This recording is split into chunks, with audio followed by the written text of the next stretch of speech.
March must be pretty satisfied with that. It's amazing what you can do when you've got 13 men on the field, isn't it? It's a good start.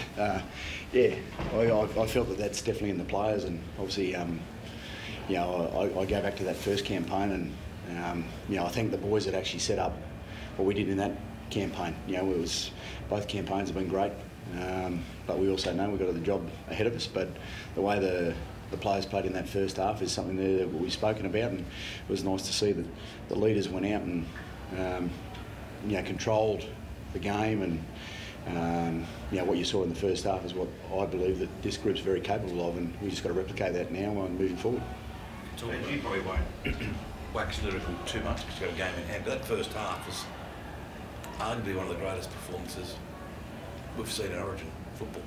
It was. Thanks, Border. Well, it was unbelievable, wasn't it? Like 34-0. You just don't expect that at this level. Yeah. Oh well, I've got to say the way the groups come together way back in, you know, probably when I first started talking to the players, they've shown me, you know, what they're hungry for, and I think that performance in the first half is definitely something that every single conversation I've had with each individual, and it's probably outside just this group as well, to be able to create that. But you know, we also know that we've got work to do, and this group's really keen and very hungry to be able to, you know, get in and do it. What was it like to be out there, Jake, to be part of that, like that first half? Was it a pinch me moment, I suppose? Yeah, it was great. Obviously, to get to play at the MCG, you know, is really special in itself. And the way we just went about it, as Matt said, we had a really great preparation. It was really good, clear week. Everyone was at their best, you know, throughout the whole week. So it led to a great performance. But I think, you know, we really did deserve it. You know, we worked really hard for it, and yeah, it was just nice. It was really, really nice. Mitchell Moses, I imagine from day one you would have had him penciled into your team. What did he bring tonight coming back into this football team? Yeah, I mean, you know, making sure that I credit the guys that have been, you know, in the first campaign. Like you don't know what could have happened in that game, obviously.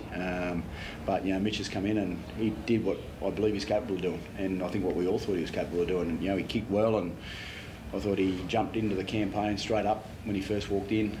He was strong with the way he wanted to play the game, but everyone just jumped on board and did their jobs. I think all of them. I mean, not only Mitch, but you know, Dylan Edwards out the back. I thought he was excellent. You know, he's just shown that he's an Origin player, and I said that from day one when I first picked him. You know, and then you've got Latrell coming in, and he just played his part for the team, which was great. You know, Romy did his job, but I thought, you know, like someone like Payne House and Jake, they laid the platform. So you know, they all just jumped in together and made sure that they played their part for the team, which is something there that they've spoken about as a group, you know, and what they want to be able to achieve. So we've got to take that forward now. What is it about Latrell and wearing the blue jersey? He just seems to like go to another level, doesn't he?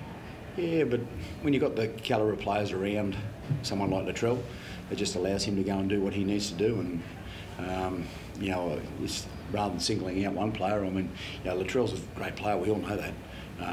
You know, and where he's at the moment and how he's playing his footy has been great. But you know, when everyone else plays their part, then it allows someone like Latrell to shine and do the things that we all admire in what he does. So it was nice to see. So by did he miss a beat in that first half? And 2 tries and 18 points. I think he scored in that first half. Yeah, he's doing really well. You know, and just the way Zach talks about his footy, and look, I've known Zach for quite some time now, and you know, his maturity around his footy and what he wants to do and achieve in his footy is great. You know, and you know, I thought, you know, he's kicked 2 goals from the sideline, so it just goes to show that these big games is something there that he goes after, like all of them. But yeah, I was really pleased with the way the boys defended. I think that's probably the shining light, I guess, of what I see in the team. That, you know, to be a strong defensive team, you all got to work together, and you know, they didn't miss too many tackles in that first half, which means they're working hard for each other, because you've got to work hard defensively, and it's something there that, you know, goes to show that the character of the team and what they're trying to build. Were you a bit disappointed with the discipline in the second half? Well, they're things that we can have a look at. Obviously, moving into our game 3, yeah, there was a few interesting calls there around what was made, but at the end of the day, you know, we'll talk about that internally, and as you saw in the first half, we know what they're capable of, so we've got to make sure that we stick to that. You made a point this week about having each other's backs and going into bat for each other. Is it hard to be critical of someone like Spencer or other players running in and supporting their teammates in those situations when the referee's saying we don't want third man in? Yeah, well, you've got to make sure that, what wins games is that part of the discipline that you need. And, obviously I like to see the players look after each other, and I think that's part of what New South Wales stands for. But you've also got to make sure that you're smart about those moments, because that can come back and get you. So, it's being smart along the way with what you're doing, and it's nice to see the players, just the connection of what they've got at the moment. We've got to bottle that and make sure we take that moving forward. Mate, what was your assessment on the job you did on Reece Walsh tonight? Well, you work on every single player. I think the kicking game, the way the boys played in the first half, just isolates individuals and takes away the qualities of what they are, and that's what you're meant to do. Pressure cook out the Cauldron, facing Queensland in a decider on their home turf. How tough and intimidating could that be? Yeah, well, one thing about this group, they don't really look into any of that. They're just working hard on helping each other out and working for each other. So wherever you've got to go and play, you've got to play. So this group, they're looking internally rather than probably looking externally. So I guess that's something there that we'll talk about. But ultimately, at the end of the day, it's the same field you've got to play, and they found their game tonight, and that's what we've got to take forward. Can it be used as motivation, though, Madge? Like, Origin history suggests that it's so hard for New South Wales to win a decider at Suncorp Stadium. It hasn't been done for like 19 years. Is that a motivating factor for this group? One thing, it can be done. It can definitely be done. It's shown that. So, and if this group gets together like they have in this game, well, there's no reasons why things can't happen. And what was happening with Zach Lomax? Was it a brace, or he had a difficult week with his knee? What happened with him in the lead-up? He just had a little bump. He's right. Yeah. Just a little bruise. Commentary, they said it was drained or something before the game. He was on painkillers. It's just a little bruise. Yeah.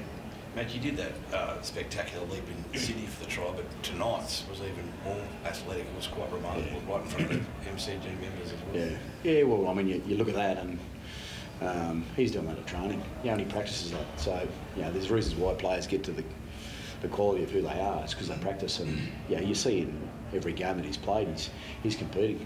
He's a real competitor, and obviously we were able to isolate that edge, and he went up and scored a good try. And the best part about that was the fact, not the fact that you saw all the team get around him when he scored that try. That was really pleasing, that you sort of see the enjoyment that the players are getting out of their teammates coming up with players like that, because that's his quality that he brings, along with what they did on the other side, where they scored on the other side. And I guess as a coach, it's nice to see your players embracing each other when you're seeing those moments on the field. Imagine happy for the neutral games to come back here every year. You seem to have made, Melbourne the second Sydney. Yeah, well, there's a fair bit of Queensland sort of calls there, but walking out there just at the end and hearing everyone chant about New South Wales was nice to see. So yeah, we definitely like to come back. Do you have any reflections on Glass House Gate over last week? It seems like you've done well tonight. The build-up, it seemed to unify, bond the team together. Take us through your commentary on the lead-up to this match. Oh, look, I just called out what I saw. We've got a really tight group within us, and I felt that there were probably a few things thrown in a certain way, and I just called it out. That's all I did. And I think that's something there that the team supports each other in looking after each other, and you probably saw that out there, and we've got to get the discipline around that right. But ultimately, at the end of the day, I was just stating the fact that a few things were said about one of my players, and we're a tight group, so we want to support that. This might be a point later, but the trial was put on the board. I know the Chargers come out today. What did you make of that incident? I can't actually remember that one. I'll have to go back and have a look at that. But I don't think there's too much in that. Well, it's an Origin game.